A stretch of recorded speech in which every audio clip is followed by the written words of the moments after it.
আমরা যদি বিচ্ছিন্ন হই, একে অপরের যদি মারামারি করি, একজন যদি আরেকজনের কাফের ফতোয়া দেয়, আমাদের কি ক্ষতি? শুনবেন? কথা কয় না, শুনবেন?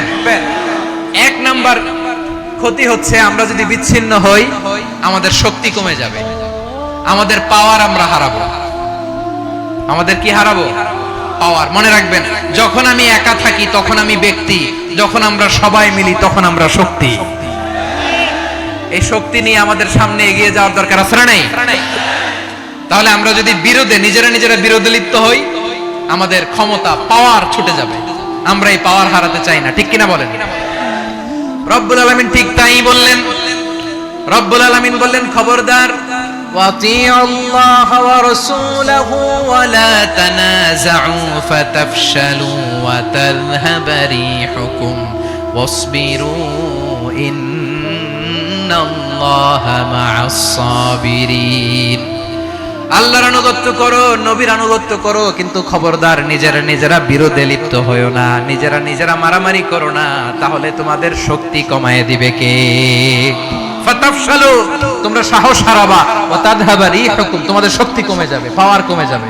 তাহলে আমরা যদি নিজেরা মারামারি করি, আমরা নিজেরা যদি বিচ্ছিন্নতায় লিপ্ত হই, আমরা যদি মতানৈক্য করি, তাহলে আমাদের শক্তি কমে যাবে, ঠিক কিনা?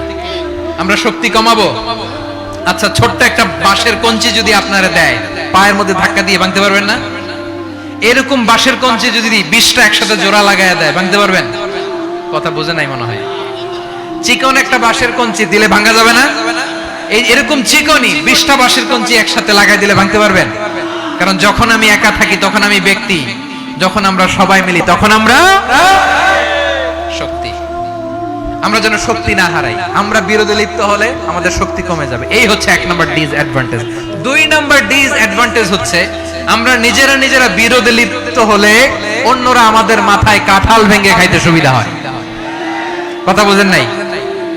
আমরা যদি বিরোধে লিপ্ত হই, তাহলে পরাশক্তিগুলোর সুবিধা, তখন আমাদের কাউকে দিতে হবে ট্রানজিট, কাউকে দিতে হবে সেন্ট মার্টিন, কাউকে দিতে হবে দেশের অর্ধেক। চিল্লায় বলো ঠিক কিনা? নিজেদের প্রবলেম সলভ করার ক্যাপাসিটি আমাদের আর থাকবে না। আমরা যদি বিরোধে জড়াই, আমার কলিজার টুকরা পেকুয়ার ভাইরা, আমরা বিরোধ করব না, আমরা বিচ্ছিন্ন হব না। নিজেরা বিরোধে জড়ালে পরাশক্তিগুলো আমাদের মাথায় কাঁঠাল ভেঙে খায়। তখন ভারতের পিছনে দৌড়াতে, আমেরিকার পিছনে দৌড়াতে আমাদের জুতার তলা ক্ষয় হইয়া যাইবে। নিজেদের প্রবলেম সলভ করা যাবে না। আমরা যদি অন্যের পিছনে না দৌড়াতাম আর এই বিরোধকে থামাতে পারতাম, বাংলাদেশ আজকে যেখানে আছে তার কমপক্ষে 50 গুণ সামনে থাকতো। চিল্লায় বলেন ঠিক কিনা? তাহলে 1 নাম্বার ক্ষতি হচ্ছে আমাদের পাওয়ার লেস হয়ে যায়, আমরা দুর্বল হই যদি আমরা বিরোধ করি। 2 নাম্বার হচ্ছে পরাশক্তিগুলোর সুবিধা নেয়। 3 নাম্বার হচ্ছে আমাদের উন্নয়ন, দেশের উন্নতি, অগ্রগতি, এটা স্থবির হয়ে যায়, এটা বাধাগ্রস্ত হয়। প্রিয় ভাইরা, ইউনিটি, ঐক্য হচ্ছে একটা দেশের উন্নয়নের মূল ভিত্তি। 2 জন কইছে ঠিক। এদিকে এখন কয়েকজন কইছে ঠিক। ঐক্য হচ্ছে একটা দেশের, জাতীয় ঐক্য হচ্ছে কোন দেশের উন্নয়ন, অগ্রগতির মূল ভিত্তি, ঠিক কিনা বলেন? Unity of a country